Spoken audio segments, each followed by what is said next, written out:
कई बार बड़े जिम्मेदार लोगों के बयानों को पढ़कर मैं तो आश्चर्यचकित हो जाता हूं।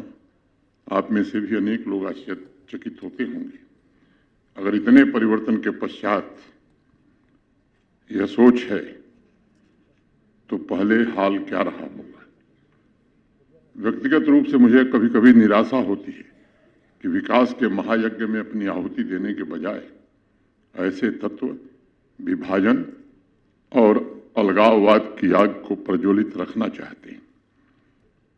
मैं ऐसे तत्वों से भी कहना चाहता हूं कि जितनी जल्दी हो सके गलतफहमियां दूर कर लीजिए। जम्मू कश्मीर और देश अब पूरी तरह बदल चुका है।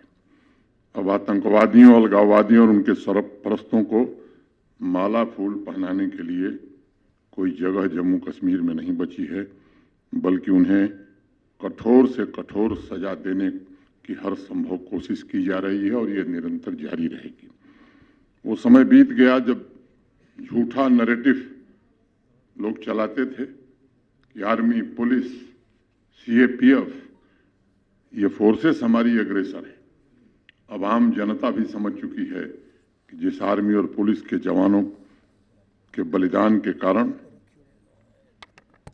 जम्मू कश्मीर के नागरिकों की रक्षा के लिए जिन जवानों ने कुर्बानी दी है, उनके बलिदान स्थल को मंदिर की तरह लोग पूजना चाहते हैं।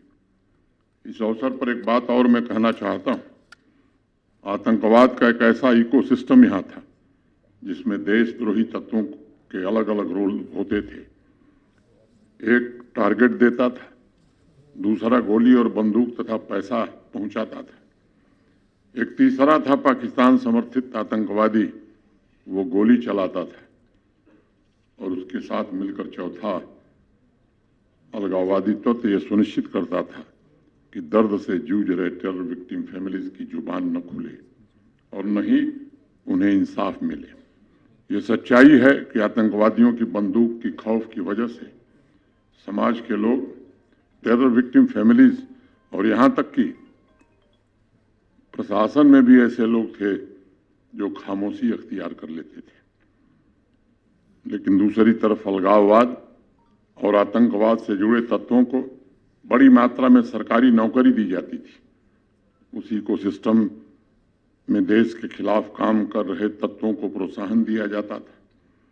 शासन के कुछ लोग समय के लिए शांति खरीदने के लिए समझौते करते थे। कुछ महीने जम्मू कश्मीर सामान्य रूप से अपने पैरों पर चल सके, इसके लिए आतंकवादियों के परिजनों को नौकरी दी जाती थी। भारत के आदरणीय प्रधानमंत्री श्रीमान नरेंद्र मोदी जी तथा गृह मंत्री श्री अमित शाह जी के नेतृत्व में उस पूरी व्यवस्था को बदलने की कोशिश हुई है। शांति खरीदने से नहीं मिलती, शांति स्थापित की जाती है, और उस पूरे इकोसिस्टम की चूलें हिला दी गई हैं।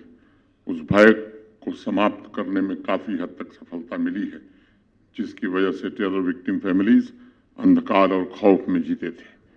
इसलिए आज भी कुछ लोगों को तकलीफ होती है। वो अपने बनाए हुए भ्रम में जीते हैं और अनेक तरह की बातें करते हैं कि शांति पहले भी थी, जब सड़कों पर पत्थर चलता था, जब स्कूल, कॉलेज, बिजनेस, ट्रांसपोर्ट सब बंद रहता था। जबरदस्ती कुछ लोग अपनी आंखों पर पट्टी लगाए हुए हैं, उन्हें महसूस नहीं होता। और मैं कहना चाहता हूं 2025 में अब ऐसी व्यवस्था है कि अब टेरर विक्टिम फैमिलीज को नौकरी मिलती है, टेररिस्ट के परिजनों को नौकरी किसी हाल में दुनिया की कोई ताकत अब नहीं दे सकती है। मैं उनसे कहना चाहता हूं कि अपनी आंखों से पट्टी हटाइए। कुशासन और आतंक के दिन समाप्त हो गए। आतंकवादी और उनके परिजनों को सिर्फ अब गोली मिलेगी, टेरर विक्टिम के आश्रितों को न्याय और नौकरी दोनों मिलेगी। अलगाववादी तत्वों के साथ मिलकर चंद लोगों ने निर्दोष जम्मू कश्मीर के निवासियों पर बहुत अत्याचार किया है। अब उनके पाप का घड़ा भर चुका है। पूरे इकोसिस्टम को चुन चुन कर उनके गुनाहों की सजा दी जा रही है और आगे भी दी जाएगी। आपने देखा होगा कि पहलगांव के बर्बर आतंकी हमले के पश्चात जिस प्रकार आम नागरिक सड़कों पर बाहर आया, उससे एक बात तो स्पष्ट हो गई कि समाज का हर एक वर्ग अब आतंकवादियों और उनके सरपरस्तों के खिलाफ खड़ा होने के लिए पूरी तरह से तैयार है।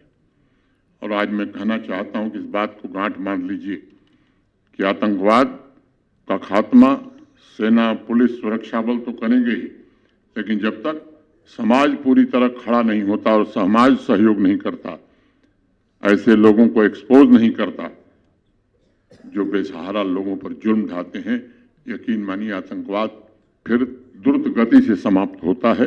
इसलिए समाज के प्रबुद्ध लोगों से, समाज के नागरिकों से भी मैं कहना चाहता हूं, अब ये सही वक्त है और यही वक्त है, और इस काम को जितनी तेज गति से हम करेंगे, मैं समझता हूं उतनी जल्दी आतंकवाद से पूरी तरह मुक्ति जम्मू कश्मीर को मिलेगी।